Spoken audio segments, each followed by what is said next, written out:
amri wahlul 'uqdatam min lisani yafqahu qawli. Terima kasih kepada pengerusi majlis yang dihormati Dr. Sakinah binti Saleh, pensyarah khusus HMP 3023, Bimbingan Pembangunan Insan yang dihormati panel jemputan kita Saudara Ahmad Rerah bin Muhammad Nur yang di-Pertua Majlis Perwakilan Pelajar Universiti Malaysia Kelantan sidang 2019-2020, Jabatan Kuasa Program Youth Leadership, hadirin hadirat sekalian. Alhamdulillah, marilah sama-sama kita bersyukur kerana diberi ruang dan ruang pada pagi ini untuk berkumpul dalam satu majlis ilmu bersama-sama kita membincangkan tentang satu topik ataupun satu tajuk yang cukup menarik bersama dengan panel kita pada pagi ini. Dan insyaAllah pada pagi ini juga kita akan membincangkan tajuk mengenai kepimpinan, iaitu membina potensi diri sebagai seorang pemimpin. Sebelum saya meneruskan program kita pada pagi ini, saya ingin menerangkan sedikit tentang format program kita pada pagi ini, yang di mana kita akan adakan dua pusingan.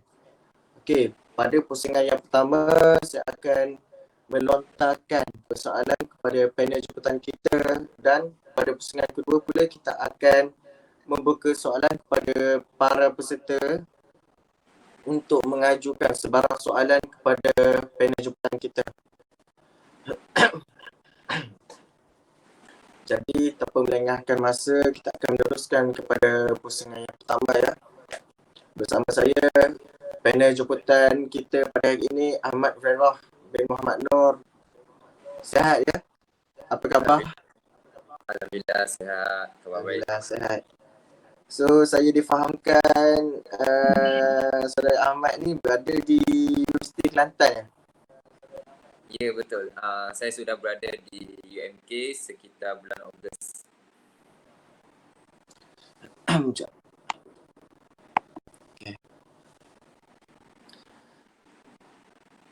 Rasanya macam lama jugalah kita tak jumpa. Kalau biasanya kita jumpa masa raya macam itu, masa raya puasa adalah jumpa masa ada kat kampung. Betul. Okey. Seperti mana yang kita tahu, seperti mana yang kita sedia maklum, kadang-kadang bila kita bercakap tentang kepimpinan, bila kita bercakap tentang seorang pemimpin, banyak yang mempersoalkan tentang kualiti seorang pemimpin. Ada yang menyatakan ataupun ada yang berpendapat bahawa seorang pemimpin perlu ada kriteria sendirilah. Sebagai contoh, perlu bijak dalam membuat keputusan. So, pada pagi ini bolehlah kita tahu sedikit tentang apa itu sebenarnya seorang pemimpin dan apa sebenarnya kriteria yang perlu ada untuk kita menjadi sebagai seorang pemimpin. Okey. Terima kasih kepada saudara Luqman. Terlebih dahulu saya ingin mengucapkan ribuan terima kasih kepada pengarah program sebab sudi menjemput saya sebagai seorang ahli panel pada perkongsian pada pagi ini. Saya juga ingin mengucapkan terima kasih kepada Dr. Noh Banu binti Mahathir Naidu sebagai Ketua Jabatan Pendidikan Moral, dan juga Dr. Sakinah binti Saleh yang merupakan pensyarah khusus HNP 3023 Bimbingan Pembangunan Insan, dan juga kepada mahasiswa-mahasiswi UPSI sekalian. Jadi berkenaan soalan daripada saudara Luqman berkenaan ciri-ciri kepimpinan. Apakah ciri-ciri kepimpinan yang perlu ada pada seseorang untuk menunjukkan yang dia adalah seorang pemimpin? Jadi pada pandangan saya, dia terlalu banyak. Untuk menjadi seorang pemimpin ni adalah terlalu banyak ciri-cirinya. Ada seorang yang bersikap demokrasi, ada yang bersikap laissez-faire, ada yang bersikap demokrasi, terlalu banyak. Walaupun segi pengalaman saya yang fokuskan dari segi kematangan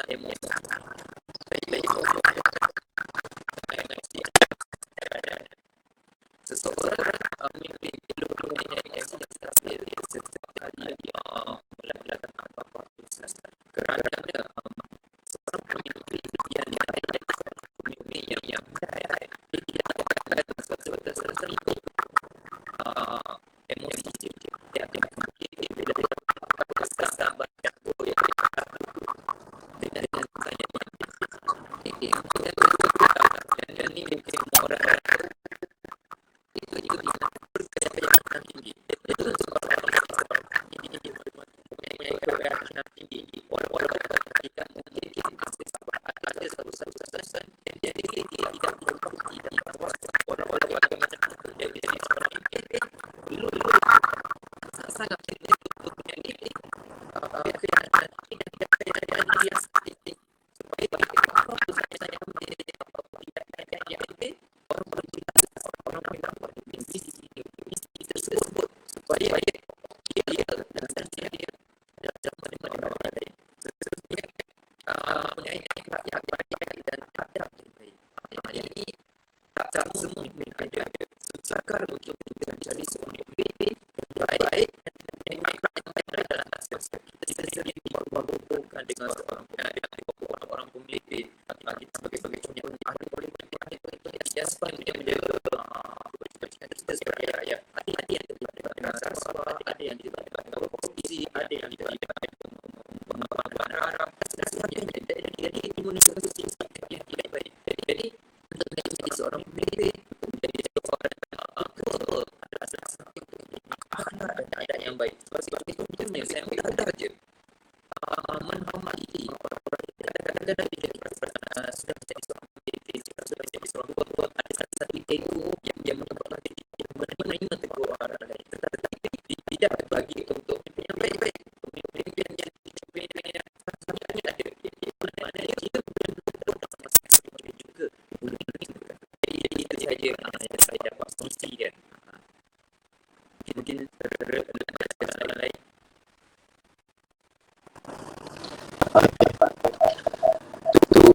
Betul lah. Menjadi seorang pemimpin kadang-kadang kita akan menitik beratkan tentang akhlak kita, macam mana kita melayan ataupun sosok ini semua sangat berkaitan dengan sisi untuk kita menjadi sebagai seorang pemimpin. Kadang-kadang kita terleka dengan semua itu kita berasakan yang kita mampu untuk menjadi sebagai seorang pemimpin tetapi padahal kita tak mampu. So benda ni juga perlu diambil kira lah jika kita nak menjadi cita-cita untuk jadi sebagai seorang pemimpin.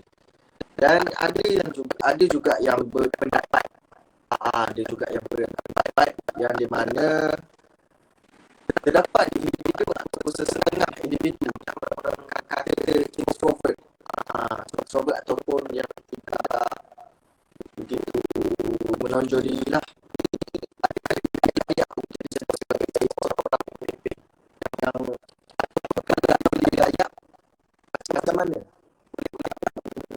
Saudara Ahmad berkongsi sedikit sebab mungkin ramai yang nak tahu agak ini sebagai soalan highlight lah program ni. Terima kasih.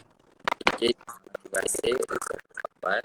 Jadi point dia adalah introvert. Jadi introvert ni ciri-ciri introvert ni dia adalah pemalu, dia tidak berkeyakinan, dia suka bersendirian, dia suka berfikir berbanding berkata-kata. Itu adalah ciri-ciri introvert yang semua orang tahu. Jadi macam mana adakah sesuai ataupun tidak sesuai, saya merasakan sesuai. Untuk mana-mana antara introvert, extrovert atau gabungan kedua-dua tersebut adalah sesuai untuk jadi pemimpin. Walau bagaimanapun dia ada garisan-garisan ataupun panduan-panduan yang perlu diikuti supaya kita dapat mengaplikasikan, memaksimalkan kelebihan yang dia ada. Sebagai contohnya antara ciri-ciri dia paling utama lah saya boleh katakan ialah dia lebih suka berfikir berbanding berkata-kata. Dia tidak bersuara, dia malu hadapan orang ramai, dia rasa segan, dia rasa gugup, dia rasa gabra, dia rasa kata-kata lah nak present sepatutnya dia boleh present dengan baik tapi dia sebabkan dia introvert, dia rasa belah diri, dia rasa dia lagi ini daripada orang lain dia lagi kecil daripada orang. Jadi kita dapat lihat yang introvert ni dia ada kelebihan dia sendiri. Sebagai contoh, dalam tim saya sendiri, dalam tim saya dia ada yang introvert. Jadi macam mana saya ingin menjadikan tim saya tersebut, yang introvert tersebut, mengimplementkan kelebihan dia adalah saya meletakkan dia di satu kumpulan yang kecil. Saya memimpin satu kumpulan yang besar, tapi kumpulan yang kecil saya tak ada orang untuk memimpin. Jadi saya memilih orang introvert tersebut untuk memimpin 2 hingga 3 orang sahaja. Jadi apa yang berlaku pada keadaan tersebut? Dia dapat laksanakan dengan baik. Kenapa? Sebab introvert ni dia sukar untuk kenal orang lain, sukar untuk kenal orang baru. Dia akan lebih selesa dengan yang sama. Jadi saya menempatkan orang introvert tersebut bersama dengan orang yang rapat dengan dia, supaya mereka dapat bekerja dengan lebih baik, supaya berjalan dengan lancar. Sebab kalau kita pilih introvert ni untuk menjadi memimpin satu kumpulan yang besar, itu akan menjadikan orang introvert itu tidak dapat melaksanakan tugasnya dengan baik. Jadi saya memilih untuk meletakkan orang introvert ni di satu kumpulan yang kecil, dan juga saya meletakkan dia untuk memimpin jawatan kuasa yang sesuai dengan ciri-ciri tersebut. Sebagai contoh, kalau macam contoh orang introvert, dia boleh memimpin satu jawatan yang besar dan boleh memimpin dari segi kelantangan bersuara dan juga bercakap di depan orang ramai. Tetapi tidak bagi introvert. Jadi apa yang saya buat, saya meletakkan dia di ahli jawatan kuasa yang sesuai dengan dia, iaitu ahli jawatan kuasa publicity, ahli jawatan kuasa penerangan. Sebab ahli jawatan kuasa ni tidak memerlukan untuk mereka untuk bersuara di hadapan, untuk mereka bercakap di hadapan. Mereka cuma perlu buat design poster, mereka cuma perlu buat ayat-ayat untuk menerangkan. Jadi saya letakkan mereka yang introvert ni di satu tempat yang mereka boleh aplikasikan kelebihan yang dia ada. Sebab saya tak suka melihat kepada kekurangan yang ada. Contohnya kekurangan dia malu dengan orang lain. Jadi kita dah tahu dia malu dengan orang lain, jadi kita jangan sesekali meletakkan dia untuk bersuara di hadapan. Melainkan dia sudah bersedia, melainkan dia yang ingin merubahkan diri dia. Sebab kita walaupun bagaimanapun kita nak tolong seseorang yang introvert ni, kita tidak mampu untuk mengubah seseorang selagi mana dia yang tidak mampu untuk mengubah diri sendiri. Itu saja daripada saya. Okey, terima kasih untuk soalan tu. Untuk jawapan tu. Okey, kalau kita bercakap tentang kemahiran kita bercakap di hadapan orang ramai, ataupun kita panggil impromptu. Kalau kita panggil bahasa bercakaplah impromptu. Di mana keperluan kita untuk bercakap di khalayak ramai. Kadang-kadang ada yang tidak mahir, macam panel jemputan kita bagi tahu tadi.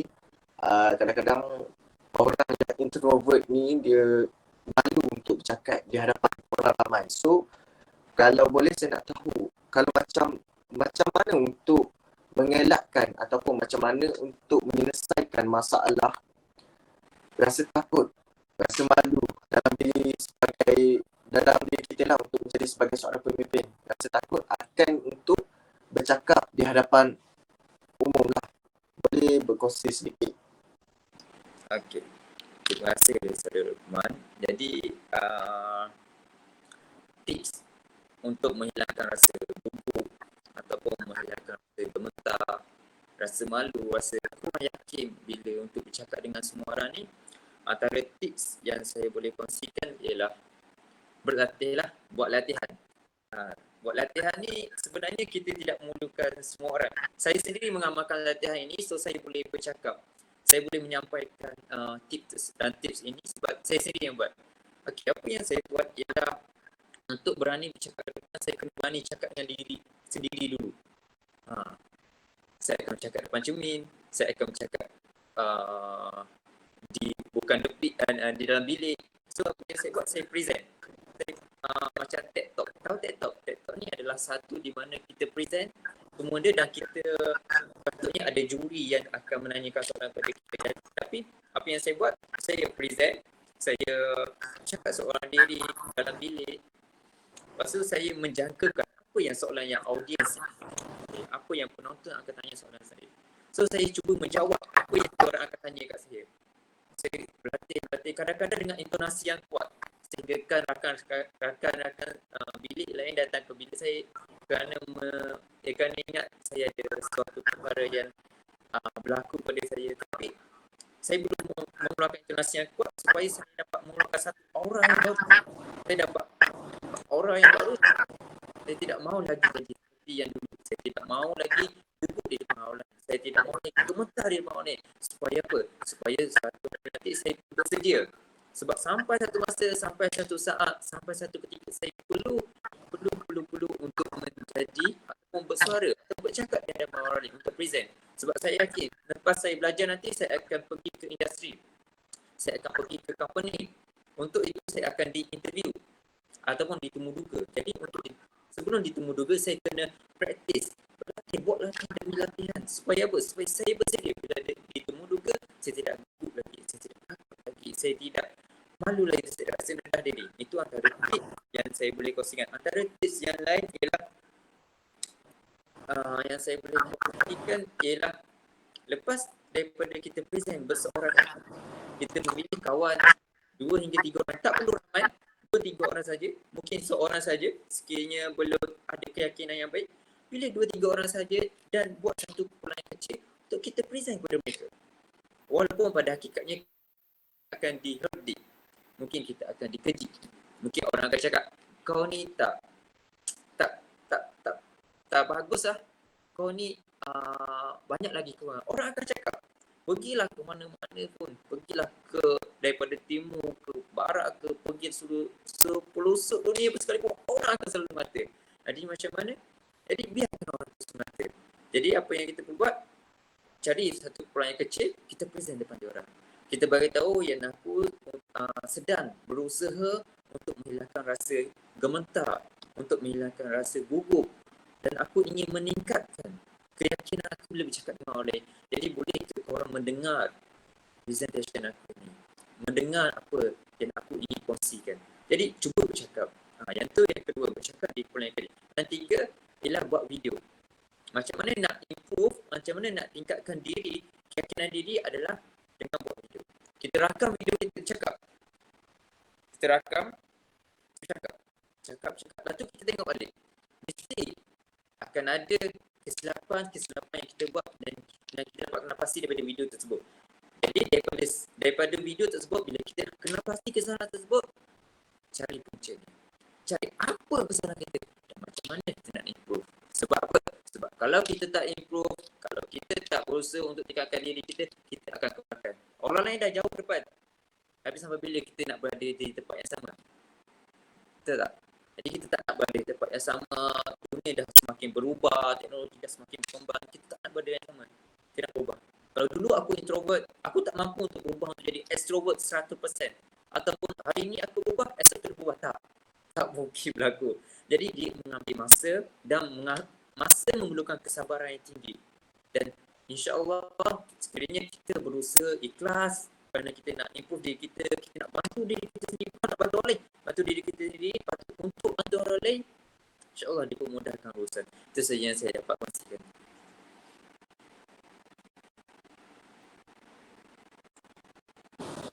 Okay, terima kasih kerana jemputan kita untuk jawapan yang sangat benar ya, di mana berkongsi tips-tips yang berkaitan dengan introvert untuk bercakap di hadapan orang ramai.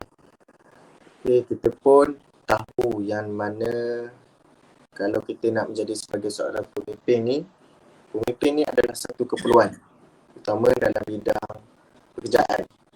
Okay, kita pun tahu sebagai seorang pemimpin, peranan dia besar. Dia perlu menjaga kebajikan orang di bawah dia, dan dia juga perlu membuat satu keputusan yang terbaiklah untuk dia punya organisasi.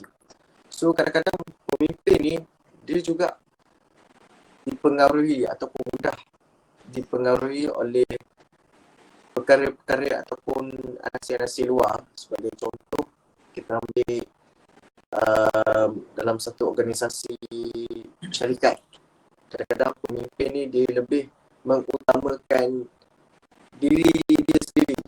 Okey, kalau macam dalam syarikat ni, walau dia perlu menjaga kebajikan pekerja dia, tapi dia lebih mengutamakan diri dia sendiri. So dalam pada masa yang sama juga dia mengabaikan kebajikan kepada anak-anak buah dia, kini orang di bawah dia. So pada pendapat saudara Ahmad, macam mana untuk mengelakkan ataupun melatih diri untuk tidak mengabaikan kebajikan orang bawahan kita sebagai seorang pemimpin. Kini apabila kita bekerja masuk dalam bidang pekerjaan, so benda ni boleh dipraktikkan dengan sebaik mungkin lah. Itu soalannya. Dan okay, terima kasih. Jadi soalan dia lebih kepada penjagaan terhadap pasukan. Betul ke Luqman macam tu? Betul. Okey, untuk menjaga tim ni adalah satu perkara sukar, tetapi tak mustahil untuk menjaganya. Jadi macam mana saya kongsikan dari segi pengalaman saya. Jadi antara pengalaman yang saya boleh kongsikan ataupun tips yang saya boleh kongsikan untuk menjaga pasukan ni adalah bermula dengan niat. Adalah bermula dengan niat kita, bermula dengan hati kita. Bila hati kita bersih, niat kita bersih, insyaAllah secara automatiknya kita akan dapat jaga tim kita. Yang tu yang pertama lah, niat kita. Kalau niat kita pun dah buruk, kita nak jatuhkan tim kita, kita nak cakap dia buruk, dia tak boleh buat kerja, kita tak bantu dia, dah tak ada perlu apa dah. Kalau bermula dengan first tu dah tak betul, dah semua tak betul lah. Tak perlu guna tips yang lain. Sebab apa? Yang pertama dah tak betul, yang seterusnya tak betul. Jadi first kena betulkan dari segi hati, niat dan semasa. Dan saya percaya dalam kalangan 63 orang yang sedang menonton ni, saya yakin semua orang mempunyai diri pemimpin yang tersendiri, punya cara yang tersendiri untuk memimpin anak buahnya. Yang pertama yang saya boleh kongsikan. Yang kedua adalah mengurus, kemahiran mengurus. Kemahiran mengurus ni sangatlah penting. Sebabnya kita kena pasti di mana pasukan kita ataupun tim kita, dia ada sifat-sifat yang kadang-kadang kita sendiri tak boleh jangkakan. Yang kita sendiri tak suka sikap dia. Jadi macam mana kita nak atasi? Kalau sikap yang kita suka tak ada masalah. So kita boleh berusaha bertimbang rasa, bertolak ansur dengan baik. Tapi bagi orang yang menentang, bagi orang yang tidak bertolak ansur dengan kita, macam mana kita nak jaga? Iaitu pengurusan perpasukan. Itu sangat penting. Ilmu tu sangat penting. Yang ni mungkin boleh tanya pesyaras dengan lebih selanjutnya macam mana menguruskan pasukan. Tapi apa yang saya boleh bagi tahu, menguruskan pasukan antara yang saya buat ialah ada ahli pasukan saya yang suka kepada saya. Jadi tak ada masalah untuk bagi saya, untuk saya menjaga mereka, untuk saya bertanya khabar, untuk saya keluar lepak. Jadi tak ada masalah, untuk buat kerja tak ada masalah. Tapi ada tim yang menentang saya. Ada tim yang tidak suka dengan cara kepimpinan saya. Ada tim yang selalu semua benda yang saya buat keputusan selalu dipertikaikan dan tidak dipersetujui. Jadi macam mana saya menguruskan orang yang tidak menyukai saya ni adalah kita memeluk mereka. Orang yang tak suka kita ni, orang yang membenci kita ni, kita peluk mereka. Bukannya masuk peluk ni betul-betul peluk. Masuk peluk ni adalah satu gambaran di mana kita perlu sayang kepada mereka. Kita tak perlu, ada orang suka kita, memang kita perlu sayang mereka. Tapi bagi orang yang tidak suka pada kita, ada tim yang suka memberontak menentang kita, kita pun perlu sayang mereka. Kenapa kita perlu sayang mereka? Sebab bila kita sayang mereka, bila kita tolak ansur kepada mereka, akan ada satu tahap mereka akan berlembut dengan kita. Kerana apa? Kerana manusia ada hati, dan hati manusia ni sangat-sangat lembut. Dengan perkataan sahaja kita boleh melembutkan hati seseorang yang sedang marah. Seperti pasangan couple, lelaki dan perempuan. Bila perempuan dipujuk sedikit dan terus hatinya terus lembut. Kenapa? Itulah sifat manusia. Manusia ada sifat membenci, ada sifat marah, ada sifat keras. Jadi sifat keras tersebut boleh dilembutkan dengan kata-kata. Kita bertolak ansur dengan mereka, kita berurusan dengan mereka, kita selotok daripada hati kepada hati. Apa masalah mereka? Apa masalah yang perlu kita boleh selesaikan? Itu antara pengurusan berpasukan, di mana kita bukan saja menghubungi dia semata-mata untuk kerja. Tidak. kita menghubungi dia juga untuk bercakap dari hati ke hati. Apa yang sebenarnya berlaku pada dirinya. Sebab saya yakin dan percaya seseorang itu tidak jahat. Tetapi mungkin keadaan masa lampau dia saja yang menjadikan mereka begitu. Saya percaya semua orang kat dunia ini nak berjaya dan nakkan perubahan. Cumanya mereka tidak tahu nak prestasi untuk tonjolkan apa sebenarnya mereka mahu. Okey. Yang ketiga, yang pertama niat, yang kedua pengusaha, yang ketiga ialah macam mana nak berjaga ialah mendekati mereka. Okey, antara konteks yang saya gunakan ialah mendekati mereka. Saya menghubungi mereka, pasukan saya untuk bekerja. Saya perlukan, contohnya saya perlukan poster dan saya perlukan segera. Jadi saya akan hubungi mereka untuk berada. Walau bagaimana. Lepas tu saya akan belanja mereka makan, saya akan berbuat kosong dengan mereka, saya akan tanya masalah dia, belajar macam mana. Jadi mendekati mereka supaya apa? Mereka tidak merasakan kita adalah seorang bos. Bos dengan leader adalah sangat-sangat berbeza. Di mana bos akan suruh arah, okey saya nak ni. Saya nak ni. Tapi tidak bagi ketua. Ketua, okey jom kita buat sama-sama. Dan saya percaya semua orang dah tahu perbezaan antara ketua dengan bos. Saya percaya tu semua orang dapat beza antara ketua dan juga bos. Jadi sangatlah penting untuk kita memilih menjadi ketua. Jangan memilih sebagai bos. Kenapa? Bukan sebabnya bos ni tidak disukai, tidak elok. Tetapi bila bos ni, sikap bos ni dia tidak menjaga kebajikan pasukannya. Bila dia tidak menjaga kebajikannya, jadi kita sebagai anak buah ni kita akan bekerja dengan rasa yang tidak senang. Kita rasa tak puas tau. Kita rasa stres, kita rasa sedih. Sebab apa? Sebab ketua bos kita melayan kita sebagai kita adalah hambanya. Jadi sangatlah penting untuk kita kena pasti anak buah kita ni, dia kelemahan dia ada ke mana, kekurangan dia ada ke mana, apa yang kita perlu bantu mereka, kekurangan mereka ni, apa kelebihan dia, macam mana kita nak memaksimalkan kelebihan dia ni supaya dia dapat menonjolkan lebih baik daripada kita. Sebab ketua bukan saja untuk nampak dia seorang saja, bukan one man show, tapi ketua perlu melahirkan ramai mencipta followers saja. Itu saja dari saya. Okay, betul. So, ketua dan bos adalah sangat berbeza ya. Sama ada ketua baik ataupun bos baik. So, sebenarnya tu sangat berbeza. So, menjadi sebagai seorang ketua ni, dia akan menjaga anak buah dia untuk melahirkan sebagai seorang pemimpin baru. Dan kalau kita bercakap tentang kecaman, okay, kalau kita bercakap tentang kecaman, kadang-kadang dalam menjadi seorang pemimpin ni, pemimpin ni tidak terlepas daripada kecaman-kecaman. Rasa tidak puas hati orang lain.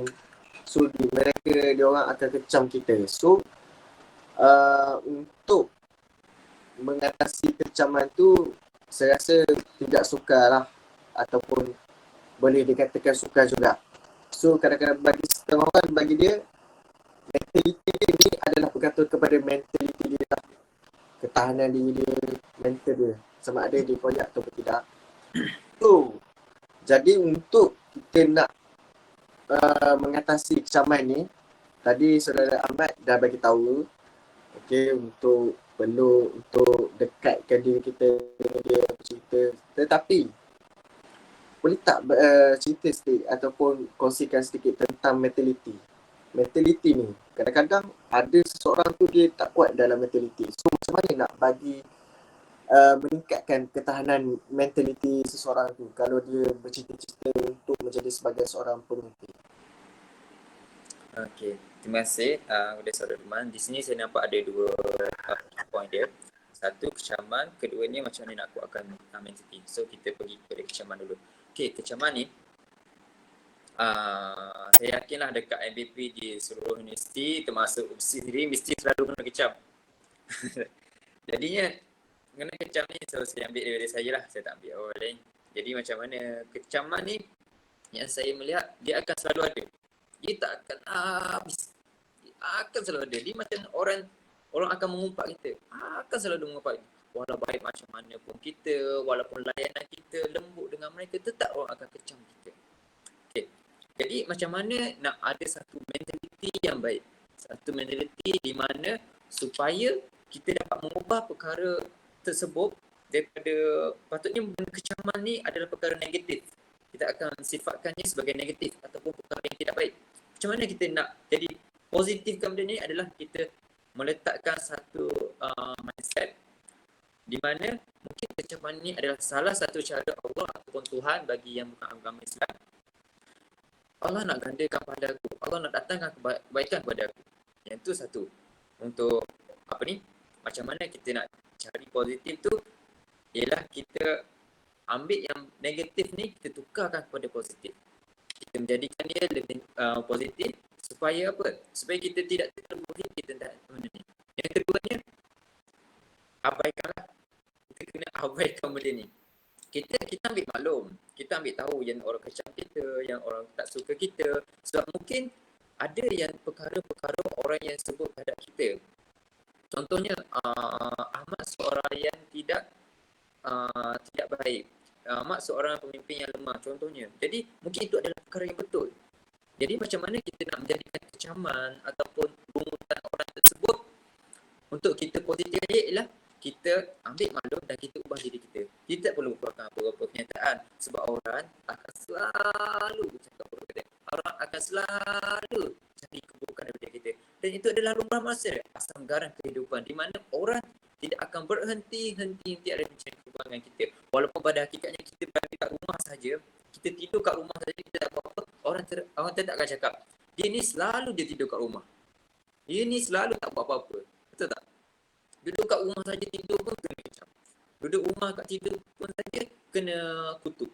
Betul tak betul? Jadi di mana saja tempat yang awak berada, sama ada pemimpin, sama ada bukan pemimpin, sama ada mahasiswa, sama ada pekerja, awak tetap akan dikecam. Akan terus ada orang kutuk awak. Walaupun pada hakikatnya awak tak kacau hidup mereka.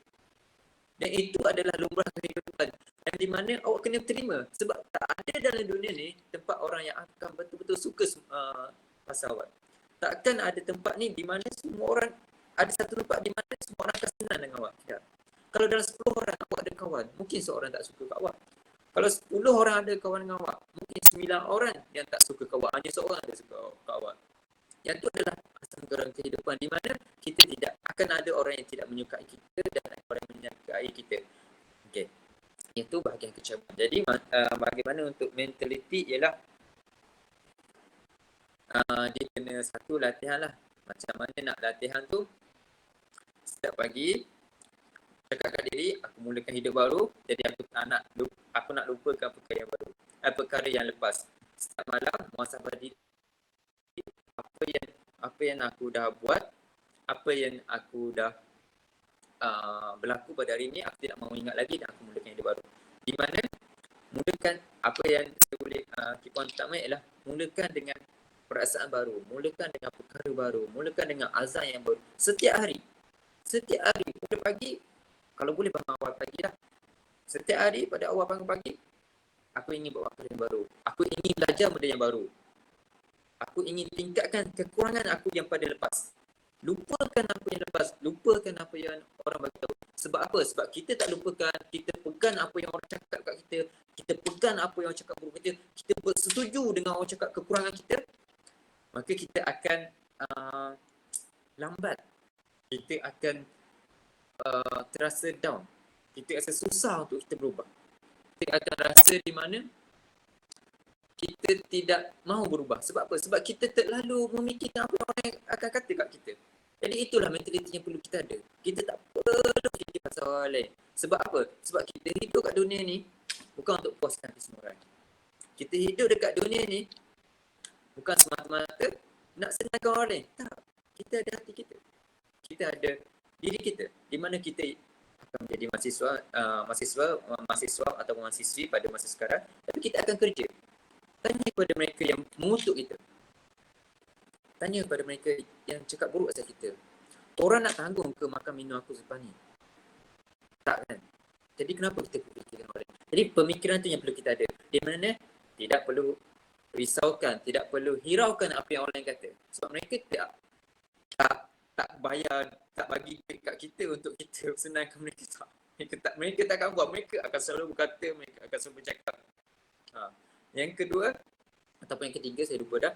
Yang tiga, ianya akan sementara je, bersifat sementara. Kecaman ni kita dapat tengok dia ni macam kabar angin.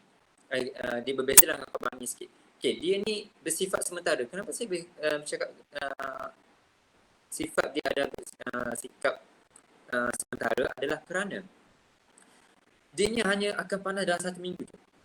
Minggu kedua dah tak ada dah. Minggu ketiga lagi dah tak ada. Jadi ianya akan berlalu pergi. Jadi sekiranya kita ada satu meniti, kita merasakan orang kecam kita akan selalu akan ada. Sampai 1 tahun, 2 tahun itu silap. Kita akan ada satu meniti di mana ianya akan berlalu pergi. Semua ujian ini, semua dugaan ini, semua masalah ini akan selesai. Semua perkara yang berlaku pada hari ini kepada aku, orang kecam aku ini akan habis. Orang akan lupa perkara ini. Ya, memang betul tak dinafikan ia akan menjadi sejarah. Tak nafikan ia akan menjadi sejarah. Tapi dia akan menjadi sejarah. Apa yang berlaku tetap akan berlaku. Apa yang pergi dia akan pergi. Tak perlu berada di tempat yang sama. Kita tahu berada di mindset di mana kita terlalu memegang dia. Sebab kita boleh pergi lebih jauh. Sebab kita boleh pergi lagi hebat berbanding dengan yang ni. Tapi sekiranya kita berada dan kita merasakan perkara ni akan betul dengan kita, yang akan selalu menjadi masa depan kita gelap. Jadi mustahil lah orang yang daripada buruk akan berubah jadi baik. Takkan adalah kisah-kisah di mana bagi agama Islam, Umar Al-Khattab yang dulunya berperangai macam terlalu sangat buruk tapi berubah jadi baik.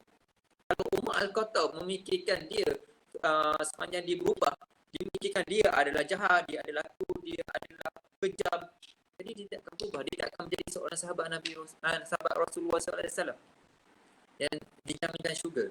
Betul tak betul? Jadi sangat penting awak semua move on dengan apa yang awak kata. Itu adalah mentaliti yang sangat penting. Bukannya cepat move on, tapi awak kena move on daripada orang kata. Tetapi ambil iktibar, ambil pengajaran. Apa yang berlaku mungkin ini adalah kesilapan aku dan aku perlu baik. Jadi itu saja yang saya boleh kongsikan. Okay. So, untuk menjadi sebagai seorang pemimpin, kita tidak terlepas daripada kecaman.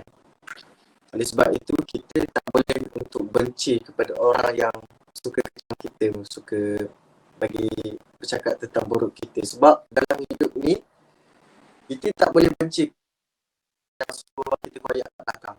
So, kalau dia bagi tahu suruh kita koyak kat belakang, so kita tahu itu adalah, kita boleh atasi tu, benda tu. So, kita boleh memperbaiki benda tu lah. So, itu semua adalah kelemahan kita ataupun kelemahan dalam diri sendiri. So, apa yang orang bagi tahu, so kita kena ambil positif lah benda tu. Jadi, kadang-kadang kita juga terfikir, aku ni mampu ke nak jadi seorang pemimpin? Kita terfikir, tetapi kita tak ada tindakan. So, kalau kita nak melangkah lebih jauh, kita perlu ada tekad. So, benda ni semua bermula dengan sifat dalam diri kepimpinan kita lah. So, untuk lebih mendorong kita menjadi sebagai seorang pemimpin ni, kadang-kadang sifat yang perlu ada tu juga penting ya. So, kalau boleh, sifat apa? Kadang-kadang ramai yang tertanya-tanya sifat ciri kepimpinan. So, aku nak pupuk macam mana? So, mungkin ada inspirasi ataupun ada mentor yang boleh dijadikan sebagai contoh dalam kepimpinan. Okay. Terima kasih saya Rahman. So, saya cuba jelaskan balik. Dia maksudnya soalan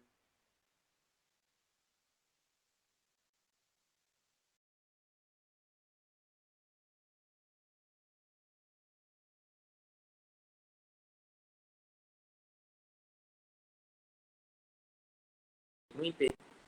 Apa yang saya nak buat apabila jadi pemimpin. Jadi itu antara yang boleh fikir dulu sebelum nak jadi pemimpin. Aku nak seorang menjadi contoh ketua kos bagi kelab, suatu kelab ataupun ketua DP. Jadi tanamkan niat dulu, tanamkan hati. Mana apa yang sebenarnya aku nak, apa visi aku, apa misi aku, apa kemana aku, apa tujuan aku, apa objektif aku. Betul ke apa yang keputusan yang aku nak buat ni? Ataupun ini adalah main-main saja. Yang tu satu pertama pesannya. Yang kedua ialah mula sekarang. Jangan mula nanti. Jangan mulakan next time. Tak. Maksudnya untuk menjadi seorang pemimpin macam ni, nak memupuk sifat pemimpin adalah bermula sekarang.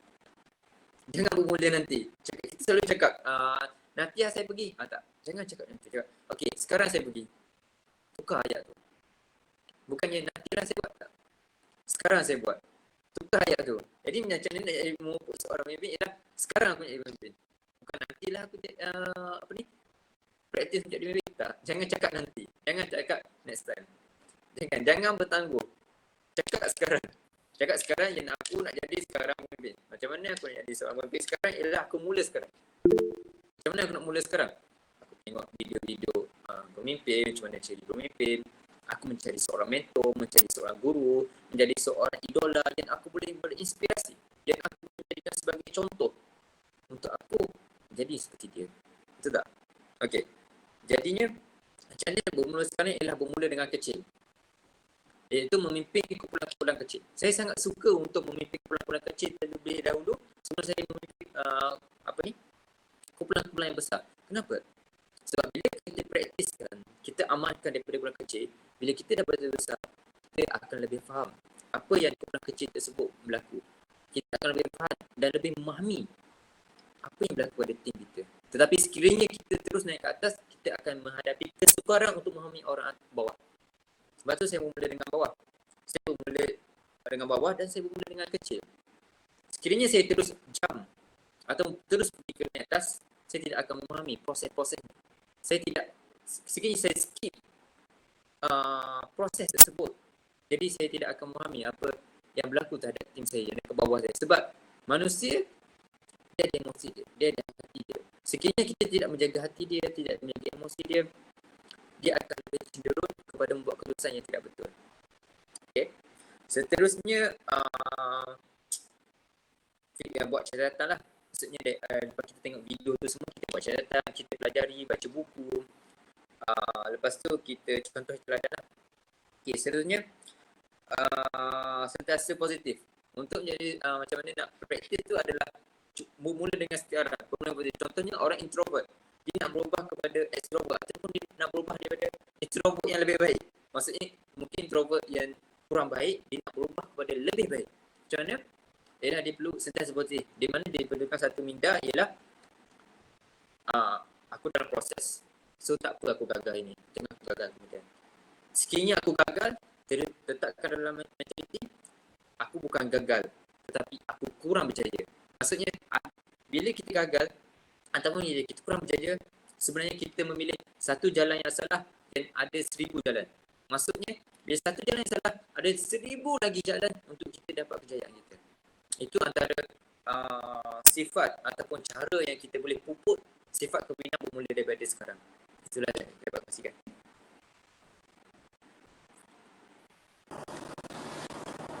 Ya. Untuk soalan seterusnya, kita dapat daripada kita punya tetamu.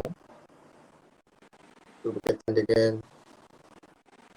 bila penerapan kepimpinan bermula, proses penerapan kepimpinan bermula, dan adakah dalam kelas cukup penerangan ataupun memerlukan masa ataupun masa di luar lah, selain daripada dalam, sebagai contoh, selain daripada dalam organisasi atau luar organisasi.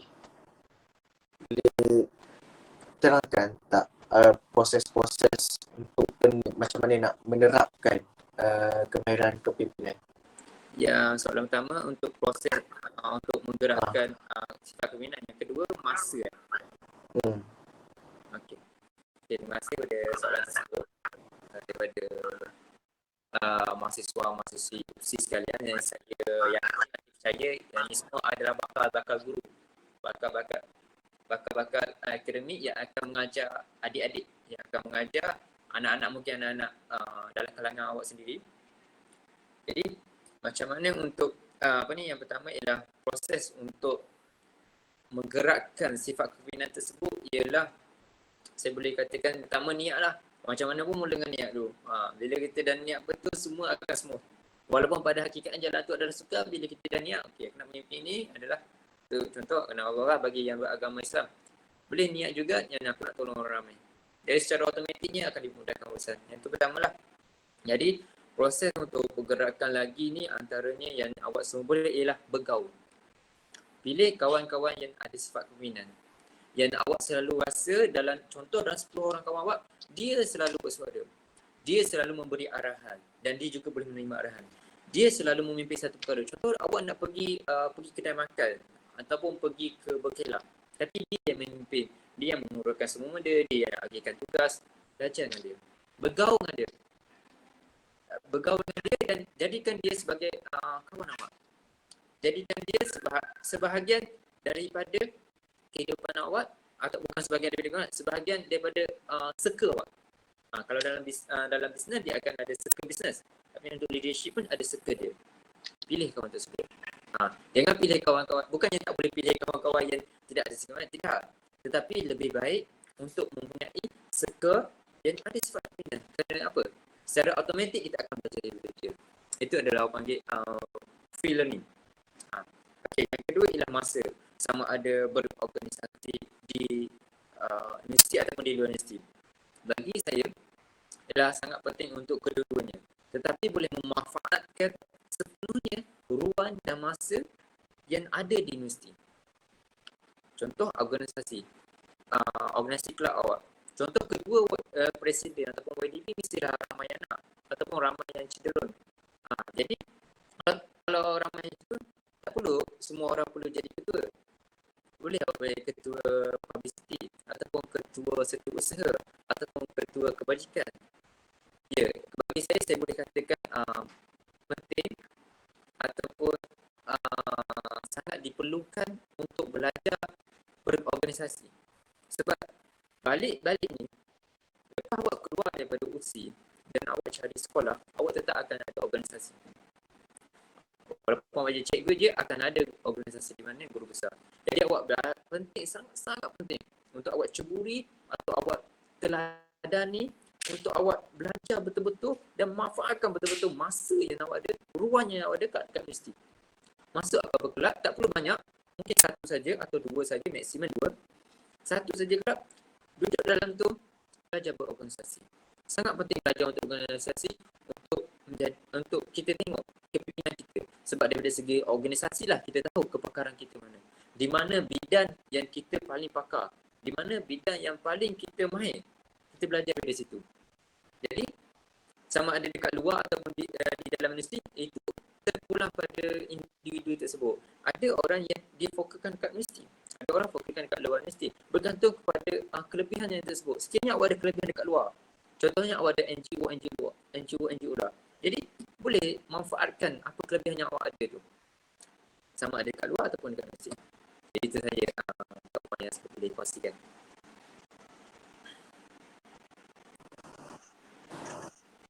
Ucapan yang terbaiklah. Baik. So kadang-kadang mungkin peserta kita ataupun tetamu kita pada ini mungkin teringin nak tahu sedikit macam mana saudara Ahmad ni boleh terlibat dalam bidang kepimpinan, terutama di Universiti Malaysia Kelantan sebagai yang ketua Majlis Perwakilan Pelajar. Boleh ceritakan, boleh share sedikit pengalaman macam mana boleh terlibat dengan kepimpinan. Okey, terima kasih. Okey, jadi macam mana saya boleh terlibat dengan kepimpinan ialah peluang lah. Saya nampak peluang yang ada. Dan saya tak nak mensia-siakan peluang yang ada tersebut. Sebab mungkin peluang yang saya dapat hari ini mungkin tak akan datang lagi. Contoh, Saya boleh katakan contoh Syafiqah. Orang percaya dekat Syafiqah, orang ada keyakinan dekat Syafiqah dan melantik secara tidak formal, tidak langsung Syafiqah menjadi ketua, walaupun pada hakikatnya Syafiqah tak nak.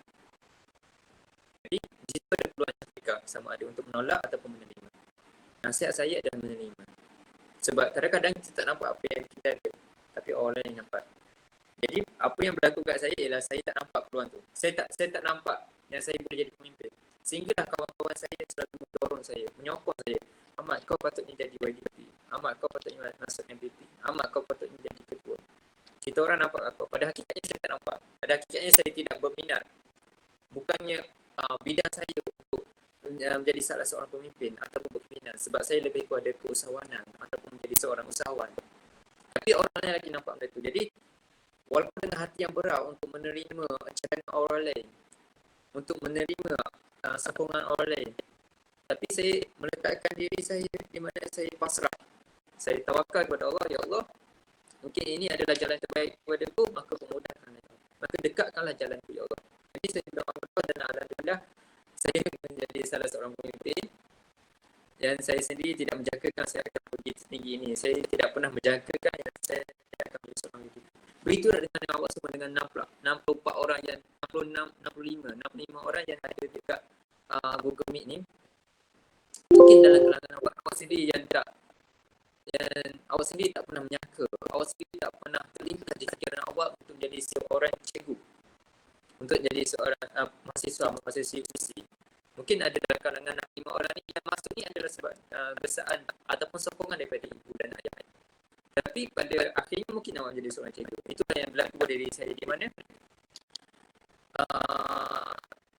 jalan saya adalah kemampuan saya sebenarnya. Walaupun saya ambil tersebut. Kita tidak percaya kawan saya tidak ingin dan dipercayai nanti orang lain. Walaupun pada akhirnya saya tidak mempercayai orang lain, kepercayaan orang lain, tapi tidak saya memilih untuk tidak dan saya memilih untuk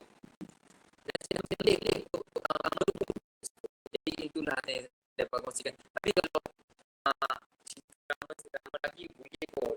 Tapi macam itulah dia more kepada peluang lah.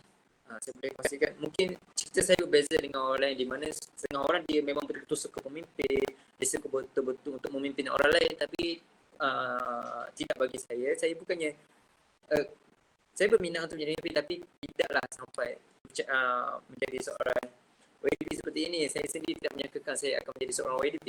Jadi saya lebih boleh ceritakan pasal pengalaman saya adalah saya lebih kepada peluang yang saya ada dan saya manfaatkan peluang saya ada sebab saya tidak mahu menyesal di kemudian hari. Itu saya yang boleh kongsikan. Itu dia saya sedikit tentang bagaimana Saudara Ahmad mencuri ataupun menjadi perjalanan beliau sebagai seorang pemimpin di Universiti Malaysia Kelantan. So saya nak memaklumkan kepada para peserta. So mana-mana peserta yang baru masuk boleh tekan atau boleh membuat pendaftaran di chat Google Meet. So kat situ dah ada link yang disertakan oleh Jabatan Kuasa Program. So anda semua boleh tekan link tersebut untuk mendaftar. So jadi Saudara Ahmad, sekian itu saja soalan daripada saya. So saya juga ingin membuka soalan kepada para peserta. So kalau ada soalan-soalan yang berkaitan dengan kepimpinan, anda boleh tanyakan terus kepada panel jemputan kita di ruangan Google Meet, di ruangan chat Google Meet. So saya akan mewakilkan anda untuk menanyakan kepada panel jemputan kita.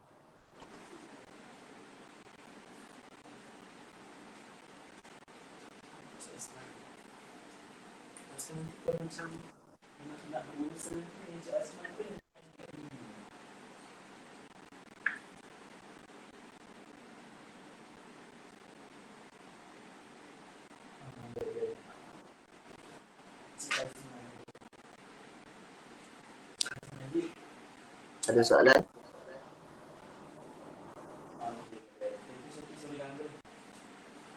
So, mana ada soalan boleh isi di ruangan chat Google Meet. So saya akan mewakilkan anda untuk menanyakan kepada panel jemputan kita pada pagi ini, insyaAllah.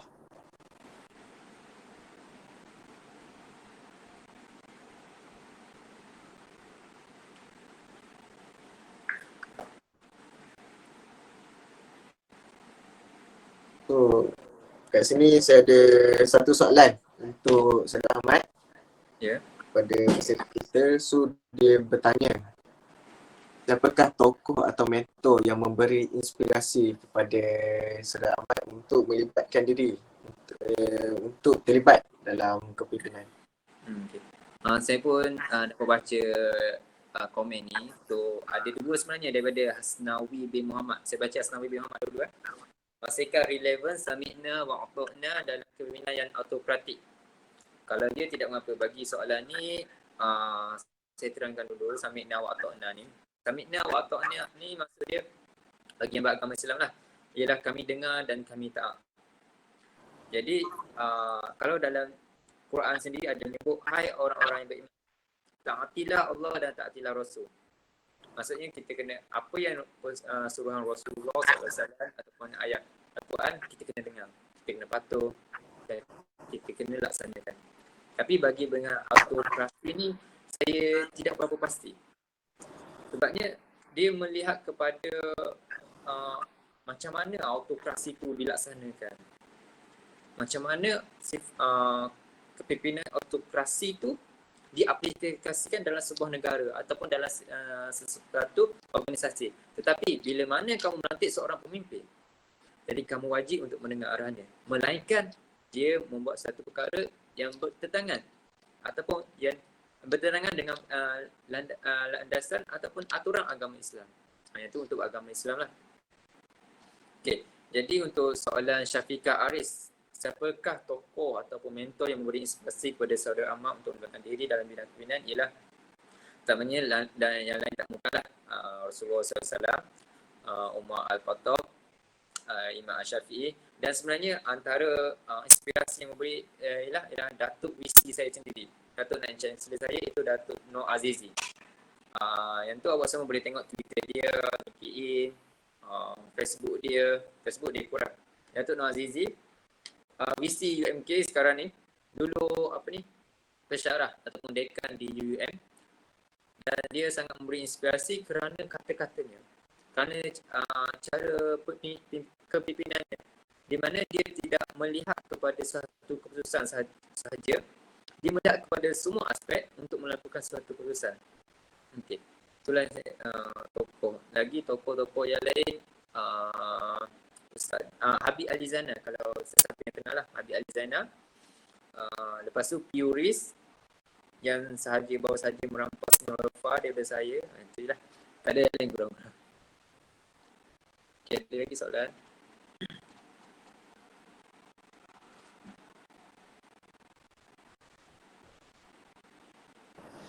Okay, so saya ada dapat satu soalan daripada peserta kita yang dia tanya, macam mana kita nak tahu yang kita ni mempunyai keberanian dalam bertindak sebagai seorang pemimpin? Sebagai contohlah, dia tanya ada satu masalah, so ada satu masalah dalam organisasi tu, so dia tanya, dia nak bertindak tapi dia tak berani. So macam mana dia nak berani untuk bertindak dalam kepimpinan organisasi tu? Ya, satu je lah. Nak tahu kita berani ke tak berani, kita kena cuba. Sebab apa? Sebab kita selagi mana kita tak cuba, selagi itu kita tak tahu sejauh mana kelebihan yang kita ada, sejauh mana keberanian yang kita ada. Tapi kalau kita dah kita belum cuba lagi, tapi kita dah jangkakan, okey aku akan gagal, okey aku akan kalah. Kita belum cuba lagi tapi dah ada mentaliti di mana, okey aku dah tak berjaya. Jadi kita takkan pernah tahu sejauh mana keberanian kita tak akan pernah tahu sifat kepimpinan yang kita ada, kita tidak akan pernah tahu kita sejauh mana kelebihan kita ada, kemampuan kita, selagi mana kita tak cuba. kita tak try lagi, kita dah cakap macam tu. Jadi macam mana pun kena cuba dulu. Walau bagaimanapun untuk mencubanya, mestilah kita perhatikan untuk kita dan kita perlu teliti dan kaji apakah kemungkinan ataupun kesan baik ataupun kesan buruk yang akan berlaku sekiranya kita ambil tindakan tersebut, ataupun sekiranya bila kita cuba perkara satu tersebut. Sebab apa? Sebab kita tidak akan pernah berjaya selagi kita tak akan cuba. Macam mana orang lain berjaya? Sebab mereka cuba. Itu dia jawapan dia. Mudah je. Cuba. Cuba dulu. Cuba, lepas tu korang akan tahu. Awak semua akan tahu di mana kelebihan awak semua. Bila awak cuba. Tapi selagi mana awak tak cuba, selagi mana awak ada satu mentality, mindset di mana awak belum cuba lagi tapi awak dah tetapkan awak akan gagal. Yang awak akan dijurikan oleh orang lain yang awak akan gagal. Awak akan dikutuk disebabkan tindakan awak. Jadi selagi mana awak tak cuba, ada mentality itu, lagi tu awak tak akan pernah tahu. Jadi macam mana nak tahu? Cuba. Itu je jawapan dia. Cuba. Macam mana? Cuba tegur. Macam mana awak, macam tadi ada masalah kepimpinan, macam mana nak ada keberanian, cuba awak tegur dia. Sama ada call, WhatsApp, dan gunakan perkataan-perkataan yang baik. Jangan teremosi, jangan terlalu ikut emosi untuk memarahi seseorang, untuk menegur seseorang. Gunakan elemen-elemen kelembutan. Gunakan elemen-elemen bernegosiasi, networking untuk networking pula. Bernegosiasi. Bercakap dengan baik. Cuba gunakan elemen tersebut. Tips-tips tersebut supaya apa? Supaya kita dapat congkir bakat kita, congkir keberanian kita. Sebenarnya kita nak tahu keyakinan kita tu. Bila cuba. Cuba dulu. Itulah dari saya. Okay. So kita ada satu soalan daripada pensyarah kita iaitu Dr. Sakinah Saleh. Keterlibatan pemimpin, pelajar dan kecenderungan dalam berpihak pada parti politik tertentu. Apa pandangan ahli panel? Adakah ini sesuatu yang sihat dalam iklim universiti? Okey. Pada pandangan saya ialah politik ni sebab saya pun tak ke arah mana-mana parti. Sama ada biru ke, hijau ke, merah ke, hitam ke, saya tak ke arah mana-mana parti sebab saya saya mengambil tahu politik tapi tidak ke arah kepartian. Jadi kalau pada pandangan saya ialah dia tak berapa sihat lah. Kurang sihat. Saya kurang menyarankan untuk mahasiswa-mahasiswi UPSI ataupun mahasiswa-mahasiswi UMKMD untuk bergiat aktif dalam kepartian. Dalam politik tak ada masalah. Maksudnya dalam politik tu mungkin ambil tahu. Politik dia satu perkara yang penting. Politik ada banyak. Politik pentadbiran, politik negara ada banyak. Jadi politik ambil tahu saja. Tidak perlu dia macam pertandingan tau. Dia pertandingan di mana satu pertandingan yang besar. Jadi pertandingan dah ada orang yang terlibat. Dah ada pihak lawan A dan pihak lawan B. Dah ada dah. Jadi kita yang penyokong ni, kita tak perlu terlibat sama. Ada masa-masa kita perlu mendiamkan diri, ada masa-masa kita perlu bersuara. Sebab apa? Sebab zaman sekarang terlalu banyak orang. Terlalu banyak orang yang bersuara. Terlalu banyak orang mengeluarkan pendapat. Terlalu banyak mengeluarkan idea. Terlalu banyak. Dan kita tak boleh nafikan itu. Memang sangat banyak. Sebab penggunaan aplikasi Twitter, penggunaan TikTok, Instagram, Facebook, terlalu banyak orang bersuara dalam semua media, semua platform berkenaan parti, berkenaan politik ni semua. Jadi kalau kalau pandangan saya tidak akan menyarankan untuk ambil tahu, untuk macam bergiat tapi tidak aktif, okey. Mungkin berkawan sahaja dengan orang yang berparti tak ada masalah. Tapi untuk bergiat aktif saya tidak begitu menyarankan. Untuk post setiap hari itu semua saya tidak begitu menyarankan. Walaupun pada hakikatnya benda tu ada. Macam kita tahu dekat setiap universiti ada mahasiswa UMNO, mahasiswa PAS, mahasiswa Bersatu dan sekarang ni parti muda ada banyak. Dan kita tak boleh nafikan benda tu. Dan benda tu adalah perkara yang real. Perkara yang betul. Kalau pada pandangan saya memang saya tidak menyarankan lah. Sebab apa? Sebab fokus kita bukan ke arah parti. Fokus kita adalah belajar. Kita perlu ada masalah masing-masing. Kita perlu jelas dengan masalah kita. Tapi kalau kita dah tidak jelas dengan matlamat kita, jadi kita akan ke arah, kita akan memilih jalan yang ikut orang lain punya lah. Sebab saya percaya dekat semua universiti ada mahasiswa yang terlalu aktif sehingga kan pelajaran dia tercicir. Kita tak naklah sampai mahasiswa yang 60 mahasiswa usia jadi begitu. Dan saya percaya dan yakin pihak universiti termasuk pensyarah sendiri tidak mahu melihat anak muridnya, tidak mahu melihat mahasiswa-mahasiswi opsi dia, tidak mahu melihat mahasiswa-mahasiswi opsi dia terlibat ataupun tercicir pelajaran disebabkan praktik. Saya yakin dan saya percaya pensyarah sendiri tidak mahu tercicir pelajaran. Itulah dari segi pandangan saya, pandangan peribadi saya lah. Jadi saya percaya dan yakin semua orang ada pandangan peribadi dia, ada pandangan tersendiri dia berkenaan politik, berkenaan parti-parti tersebut. Dan pandangan suara tidak pernah salah. Tak salah. Selagi mana tak bertentangan lah, selagi mana tidak menyalahi hukum ataupun dalam akta atas kerajaan tu lah. Nak cakap pasal politik pun saya kurang mahal sikit, minta maaf lah. Ya, memang betul ya. Kadang-kadang di universiti kadang-kadang ada mahasiswa-mahasiswi yang berpemikiran yang liberal dan dia mengimplementkan benda tu ke dalam organisasi. So memang tidak mustahil lah akan ada yang berfikiran unity dalam organisasi. So seterusnya kita ada soalan lagi daripada Lucy Suling. Selamat pagi, nak tanya macam mana saudara dapat membahagikan masa antara belajar dan tugas-tugas sebagai seorang majlis perwakilan pelajar. Okey, terima kasih. Berkenaan pembahagian masa,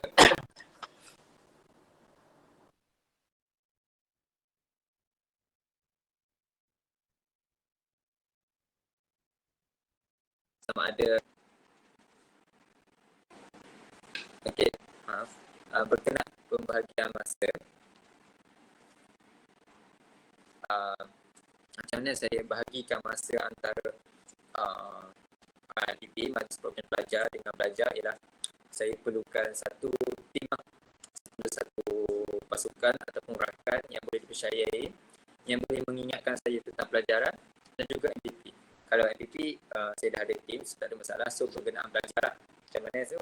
Saya dah sediakan 2-3 orang, saya melihatkan yang grup yang sama daripada semester lepas sebelum saya masuk menjadi seorang MDP. Jadi saya ada beberapa orang lah, 3 orang lah saya ambil kawan saya yang akan selalu mengingatkan saya, dan saya meminta mereka untuk mengingatkan saya sekiranya ada tugasan daripada masyarakat, ada latihan, ada kuis, ada assignment yang perlu saya hantar. Jadi tolong maklumkan saya. Satu yang namanya saya ada kawan yang boleh mengingatkan saya. Keduanya saya akan ada jadual di mana semua orang ada 24 jam. So MPP ni ialah dia more kepada tiap-tiap masa. Dia tidak kenal pagi, petang atau malam. Bila ada masalah je terus ada call, kena buat penyataan. Ada orang call, terus kena pergi mesyuarat. Jadi yang saya tetapkan adalah setiap pagi dan juga selepas Zohor ataupun pukul 2, saya akan buat fokuskan kepada untuk assignment dan juga kuis, tugasan-tugasan persyarat. Saya akan buat 2 pagi, petang. Selebihnya saya buat semua MPP. Sebab saya tahu MPP ni tidak mengenal waktu.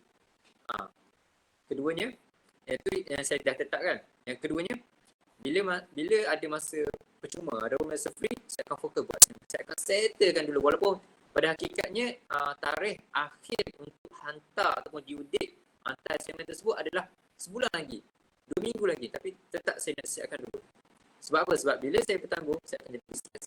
Bila saya bertangguh, kerja saya tidak akan segera untuk disiapkan. Itulah antara tip yang saya boleh kongsikan macam mana saya bahagikan masa. Pertama, kena ada kawan yang boleh support. Yang keduanya, siapkan kerja dan jangan bertangguh.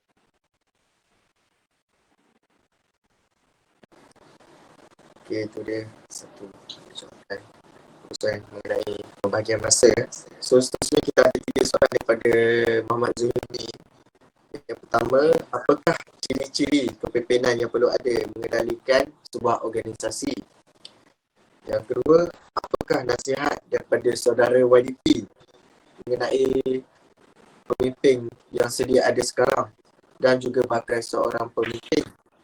Dan yang ketiga, pemimpin melalui pengalaman kepimpinan melalui pengalaman terdahulu. Pernah ke tidak saudara YDP dibanding beza dengan pemimpin yang terdahulu?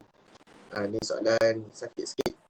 Apakah solusi yang saudara ketengahkan dalam isu ini? Okey, yang pertama, terima kasih kepada Muhammad Zulhilmi berkenaan soalan tersebut. Jadi, yang pertama ialah ciri-ciri kepimpinan. Saya dah kongsikan tadi. Tapi tak mengapa, saya kongsikan lagi. Ialah pertama, kena ada niat lah. Yang pertama, macam mana pun niat lah.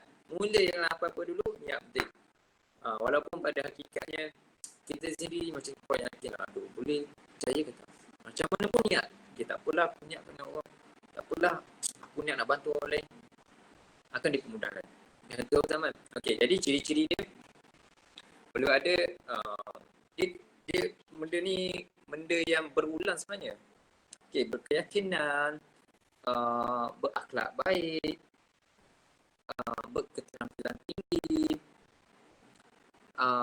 memahami orang lain, buat keputusan dengan baik dan sebagainya. Itu antara ciri-ciri kepimpinan lah. Tapi kalau macam saya lah, untuk macam mana saya untuk adakan sebuah kepimpinan baik ialah saya suka bermusyawarah. Saya suka bermusyawarah sebab saya suka pandangan-pandangan orang lain. Sebab saya percaya dan yakin kadang-kadang pandangan saya ni tidak sebaik mereka. Jadi saya perlu dengar pandangan orang lain. Saya nak tahu apa pandangan korang, apa pendapat korang. Jadi yang tu yang pertama yang saya gunakan lah. Biasanya saya apa-apa, ada masalah apa-apa, untuk macam mana saya nak control ataupun nak jaga organisasi saya adalah saya bermusyawarah, saya mendengar pandangan orang lain. Saya tidak meletakkan, okay, aku nak tak. Aku nak dengar pendapat orang lain. Dia berbeza. Bila kita macam meletakkan terus, okay, saya nak siapkan benda ni sekarang. Berbeza dengan kita, okay, boleh tak siapkan sekarang? Berbeza soalan tu. Walaupun nampak pada pandangan kita mungkin remeh, tapi pada hakikatnya pada anak buah kita dia dapat pandangan yang besar. Oh, rupanya ketua aku ni memahami aku, cuba untuk memahami aku. Yang tu. Saya suka buatlah, saya suka bermusyawarah. Keduanya, saya tidak suka melayani mereka sebagai rakan sekerja. Saya tidak suka melayani mereka sebagai macam orang panggil orang surantau. Saya tak suka macam tu. Walaupun saya berada di atas, saya tidak menyukai untuk mengamalkan konsep tersebut.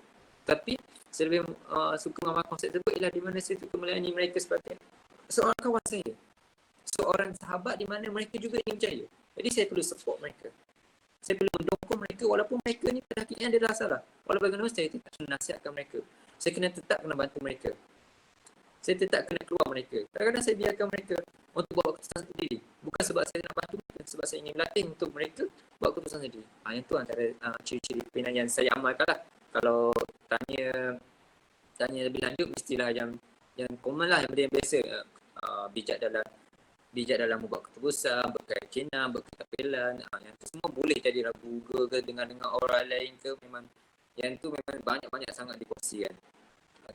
Okey, untuk soalan kedua daripada saudara Muhammad Zalimi, nasihat daripada saudara YDP kepada pemimpin sedia ada sekarang dan juga bakal pemimpin. Ada pemimpin yang ada sekarang ialah dia, kalau saya lah, saya nak nasihatkan siapa kan, nasihat ni lah. Okey, pemimpin negara kita ambil ahli politik lah sekarang ataupun menteri-menteri apa yang saya boleh nasihatkan. Sangat penting untuk menghormati keputusan dalam pertimbangan. Sangat-sangat penting untuk menghormati suatu keputusan dalam masyarakat tersebut. Contoh dalam masyarakat tersebut ataupun dalam balik-balik dan setuju untuk meluluskan bajet sebanyak 8 juta. Contoh, bila kita tak kena bagi makan tersebut, kita perlu berkait-kait tersebut. Menerima apa yang berlaku dan menerima. Tak perlu dikembang-kembangkan lagi, tidak perlu dibangkitkan lagi. Sebab itu akan menjadi sebagai bebanan dari kepentingan rakyat ni. Yang itulah kalau saya akan menasihatkan mereka supaya hormati keputusan musyawarah ataupun perbahasan tersebut.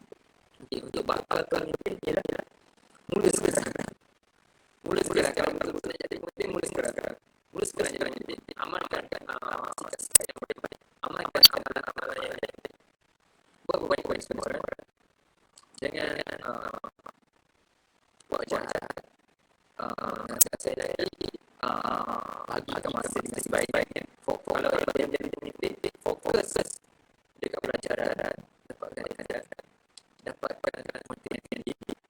Lepas ini juga kena tak perlu ikut semua orang tahu. Jangan mudah terperdaya dia tontonkan media sosial, platform, TikTok, Twitter, Facebook, Instagram. Jangan mudah terperdaya. Ambil baik-baik dan jangan nanti ambil dulu. Semua orang setiap orang pemimpin bagilah mana dia ada baik buruknya orang memang indah. Jadi memang saya saya sendiri akan ada saja baik dan buruk. So ambil baik buruk ambil yang buruk, ambil yang perkara buruk. Ini yang buruk ambil yang baik ambil dah ikut yang baik yang buruk. Untuk ini kepimpinan mulai tahu pernah dia dia pernah dibenarkan. Solusi dia tidak ada solusi. Sebab ni saya tengok soalan ni masih yang saya tadi. Orang akan macam-macam. Orang akan seperti. Jadi kalau tu fokus kat bulan-bulan itu, fokus betul. Bila kita setuju dengan apa yang betul. Bila kita apa ni menenangkan orang cakap kita bagi dia lebih baik daripada sekarang. Dah sebab itu apa yang itu bukan orang yang menyukai dia baru yang orang dia lagi media yang sudah dia sekarang ni kita tak tengok kan kita tak ada sudah ini dah pernah dia pernah orang orang akan selalu kata orang akan selalu macam ini mana sekalipun gila apa ini sekalipun orang akan selalu kata jangan marah-marah dengan ini yang semua orang yang semua orang awak dah jadi cikgu, awak dah jadi syarah, awak dah jadi mahasiswa, takkan saya semua. Dan dalam dua sekalipun adik-adik kita sebelum kita belum lagi terserak. Jadi solusinya ada solusi. Just rock. Jangan beli sebab tersebut akan berlalu pergi. Ini bersifat sementara. Inilah yang saya dapat saksikan kepada saudara ini. Macam kita cakap tadi, kalau orang bagi tahu pasal kuliah, kita patut bersyukur lah. Mungkin tu kemudahan kali-kali dari susu kami ambil itu sebagai pengajaran. So saya pun ada dapat soalan luar daripada mahasiswa UiTM. Dia tanyakan soalan pemimpin yang layak dan pemimpin yang tidak layak. Pemimpin yang layak dipilih sebagai seorang pemimpin. Pemilihan ni adalah bias kan. Kita boleh tengok adalah bias. So pada pandangan saudara panel, bagaimana nak menyelesaikan masalah ni? Kadang-kadang selalu berlaku dekat UiTM. Dia bias dalam pemilihan tu dia ada pilih kasih macam tu. Ya, pilih kasih. Walaupun dia tak layak. Walaupun kini terdapat ada dua orang pemimpin yang layak, yang tak layak. Kini yang ada kemahiran untuk memimpin dan yang tak ada kemahiran. So yang tak ada kemahiran ni dipilih sebagai seorang pemimpin. Sebab apa? Sebab bias. So pandangan. Dia nak minta pandangan.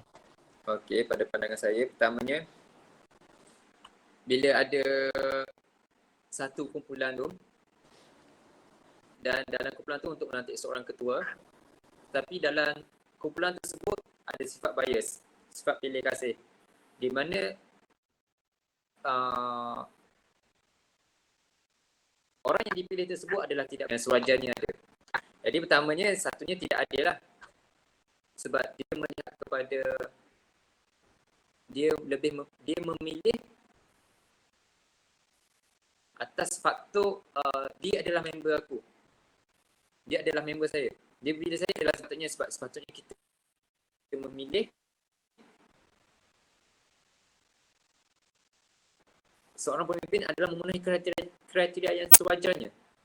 Supaya apa? Supaya dia dapat memimpin kita dengan baik. Si umum memang nampak tak adil lah. Tapi yang keduanya, dan awak semua kena faham, ini berlaku kepada semua organisasi. Inilah yang dipanggil politik pentadbiran. Di mana kita memilih untuk seorang mentadbir kita, memimpin kita. Tapi disebabkan dia tidak ada pengaruh, dia tidak dipilih. Sama je dengan pilihan raya tu semua. Sebab apa dia kalah? Sebab dia tak ada pengaruh yang kuat. Pengaruh dan satu orang lain lagi, pihak lawan lagi kuat. Jadi macam mana untuk atasi perkara-perkara ni? Satunya memang dia kurang, dia boleh atasinya dengan kuatkan pengaruh dia. Contohnya, Ahmad adalah orang yang layak, tapi Ahmad tak ada pengaruh. Jadi macam mana Ahmad nak melayakkan diri? Macam mana Ahmad nak kuatkan Ahmad? Ahmad kena berkawan dengan semua orang. Ahmad kena kenal semua orang. Ahmad kena buat baik dengan semua orang. Yang tu yang kalau betul-betul awak lagi layak berbanding dengan dia, ataupun dia lagi layak berbanding dengan orang lain, bantu dia ataupun bantu diri sendiri dengan kuatkan pengaruh. Yang tu awak kena faham, yang ni lah yang dipanggil politik pentadbiran. Dan ini adalah benda yang perkara yang real, perkara yang betul-betul berlaku, perkara yang betul-betul wujud. Bukannya saya sembang atas ni je, tak. Ini perkara-perkara yang betul berlaku, di mana awak juga akan belajar ni semua bila mana awak dah kerja nanti. Walaupun saya belum kerja lagi, tapi saya dah ada pengalaman kerja sebelum ni. Sebab awak akan belajar semua ni. Dan ini adalah perkara yang akan berlaku walaupun macam mana pun. Walaupun awak cuba menafikannya, walaupun awak cuba untuk menindakkan perkara ni, tapi ini perkara yang akan berlaku. Di mana orang yang paling berpengaruh akan dilantik. Awak kena terima macam tu. Itu antara tipsnya. Melainkan orang yang memilih untuk jadi pentadbir tu, dia pilih betul-betul orang yang selayaknya. Memilih betul-betul orang yang adil, memilih betul-betul orang yang jujur, amanah, yang mempunyai sifat-sifat tersebut untuk menjadi seorang pemimpin. Tapi untuk mencari kumpulan-kumpulan yang akan memilih secara betul tak. Sebab orang akan lebih memilih kepada orang yang kita kenal. Contoh, saya kenal dengan Luqman. Saya akan pilih Luqman berbanding dengan orang lain sebab saya lebih kenal Luqman. Sebab saya pernah bekerja dengan Luqman. Jadi, ianya memang betul tidak ada, tapi itu adalah politik pentadbiran di mana orang akan lebih dan orang akan cenderung memilih seseorang ataupun individu yang mempunyai pengaruh. Yang tu awak kena faham. Walaupun pada hakikatnya dia tak layak. Jadi, sekiranya orang tu awak rasa dia layak, awak kena nasihatkan dia, kuatkan pengaruh. Yang tu antara salah satunya. Kuatkan pengaruh ni bukannya pengaruh yang tidak baik. Dah dia boleh buat kerja, awak bantulah dia. Dah dia boleh buat kerja. Dia ataupun saya sendiri, kalau contoh saya nak memimpin, saya kenalah luahkan pengaruh saya. Pengaruh ni bukannya pengaruh macam bagi makan, bagi duit, tak. Pengaruh ni ialah kita buat baik dengan semua. Kita tunjukkan apa yang kita boleh buat. Contohnya, awak ada platform, awak ada satu pentas atau yang boleh awak ketengahkan bakat awak. Tapi awak tak pergi. Macam mana awak nak kenal awak? Macam mana awak nak tahu bakat awak? Awak seorang businessman atau buat dropship, agent, stockist ataupun founder. Macam mana awak nak kenal produk awak kalau awak tak market awak tak pasarkan awak punya produk? Macam mana orang nak tahu awak menjual tu? Macam mana orang nak kenali awak sebagai orang businessman kalau awak tak menjual? Awak tak promote. Jadi awak tak akan tahu. Betul tak? Secara logiknya betul kan? Jadi tu ada yang saya boleh kongsikan lah. Ialah kena luahkan pengaruh dengan jual diri. Bukan jual diri tau. Dia macam mau pada awak pasarkan diri awak. Awak tonjol apa yang awak ada. Lebih kepada promote. Ya? Lebih kepada promote ya. Lebih kepada promote. Tapi promote tu pula dia ada kena promote yang secara betul lah. Tidak perlu gunakan kabel tu semua. Kita tahu kita ada sifat kemandirian tersebut. Jadi tonjolkan apa yang kita ada. Kita boleh kongsikan. Itu daripada segi pandangan saya lah. Okay, kita ada satu lagi soalan, mungkin ni adalah soalan terakhir. Okay, bagaimanakah persediaan saudara menghadapi dunia yang kian mencabar ini? Okay. Terima kasih kepada saudari Rosma Maknawi daripada soalan tersebut. Untuk menghadapi dunia yang kian mencabar ni, satu, dunia dia akan berubah-ubah, dia akan selalu berubah-ubah, dia tidak akan kekal. Contohnya kita tengok dapat pandemik ni, dia akan berubah juga, dia secara automatiknya berubah, di mana pandemik ni mendorong kepada perluasan teknologi. Contoh dulu kita buat pun talk, saya tak pernah buat talk pun secara online macam ni. Ini adalah first time saya dengan mahasiswa. Jadi sekarang ni dah ada. So dunia akan berubah-ubah. Macam mana untuk menghadapi ialah fleksibel. Kita kena bersikap fleksibel. Sifat fleksibel ni bermaksud awak kena mempunyai satu skill untuk mudah untuk menyelesaikan diri berkenaan perubahan-perubahan dunia. Kenapa Yahoo sekarang ni tak dikenali dah? Kenapa Yahoo sekarang ni dah tak ada dah? Kenapa Google semakin berkembang? Sebab Yahoo dia tidak menyambut baik perubahan yang berlaku dekat dunia. Sebab tu Google nak beli Yahoo, Yahoo tak nak. Dia cakap dia boleh berkembang. Dia boleh untuk luaskan aplikasi dia. Tapi sampai sekarang kita dah tak, kurang dah mendengar laman web Yahoo. Betul kan? Semua orang mostly akan guna Gmail, Google lah. Kenapa? Sebab Google ni dia menerima benda yang baru dan dia berubah dari baru. Jadi untuk menghadapi ialah kita kena fleksibel. Kita kena bersedia untuk menghadapi sebarang perubahan.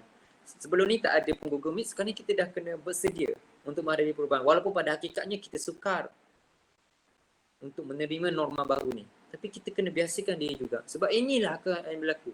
Kita kena menerima apa yang berlaku pada perubahan kita dan kita kena bersedia. Sekiranya kita tidak bersedia, kita akan kebelakang. Orang dah jauh dah ke depan. Kita dah dekat depan lagi. Sebab apa? Sebab kita tak bersedia. Jadi sangat-sangat penting untuk kita bersedia. Macam mana nak bersedia? Buat kajian. Buat penelitian. Jangan bazirkan masa dengan perkara-perkara yang tidak berfaedah. Gunakan masa dengan sebaiknya untuk perkara-perkara yang berfaedah.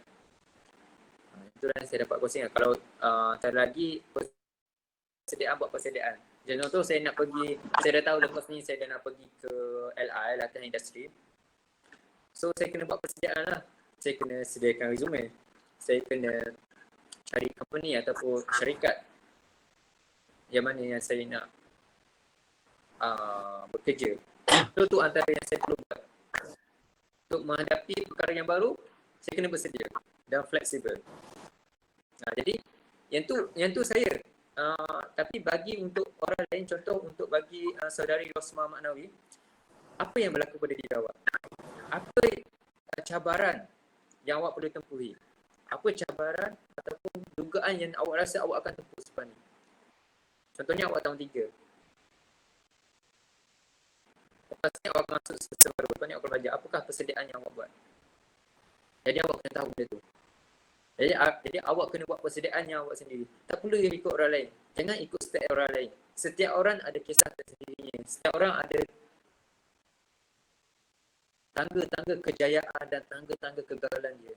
Jadi janganlah orang lain buat A, awak semua ikut A sampai Z, tak. Awak perlu merancang, mengatur strategi kehidupan awak sendiri dengan melihat kepada diri awak sendiri. Jangan orang lain buat B, awak pun buat B, orang lain buat A, awak buat A, dan buat persediaan kepada diri awak sendiri.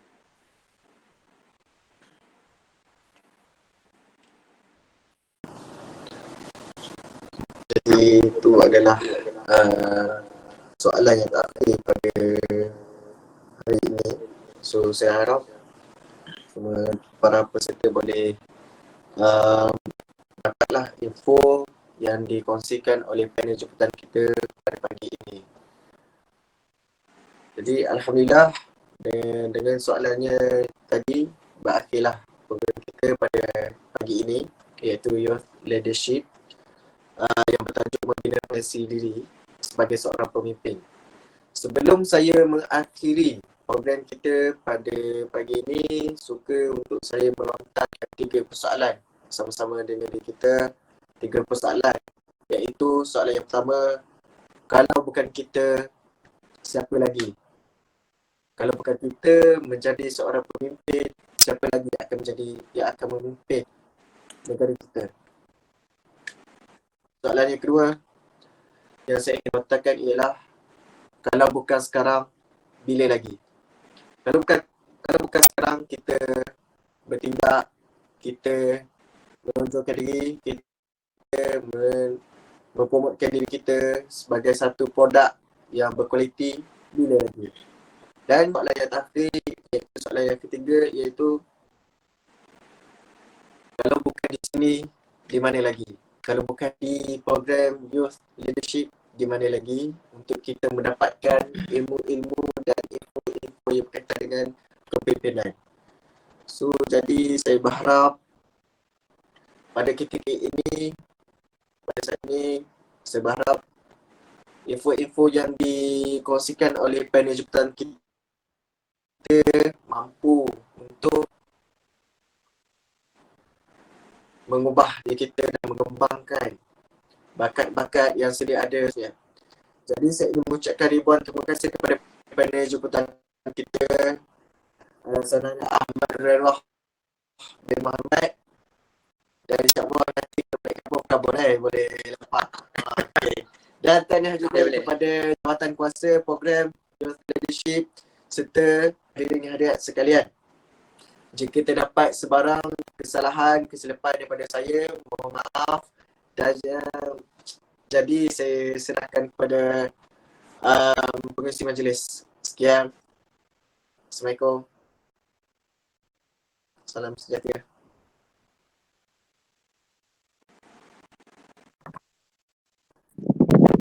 Kepada menjawab soalan daripada para peserta sebentar tadi. Segala jawapan yang diberikan sedikit sebanyak dapat membantu para peserta yang hadir untuk lebih yakin dalam membina potensi diri.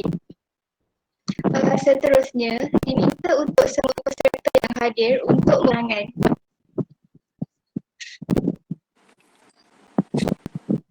Diminta buka kamera.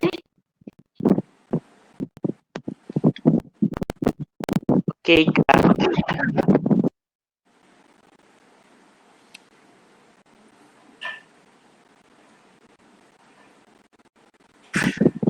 Okey, 1, 2.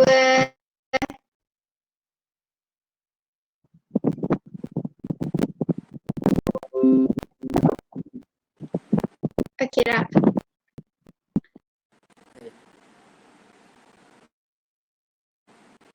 Okey, dengan berakhirnya sesi fotografi kita pada sebentar tadi, maka berakhirlah program Youth Leadership kita pada hari ini.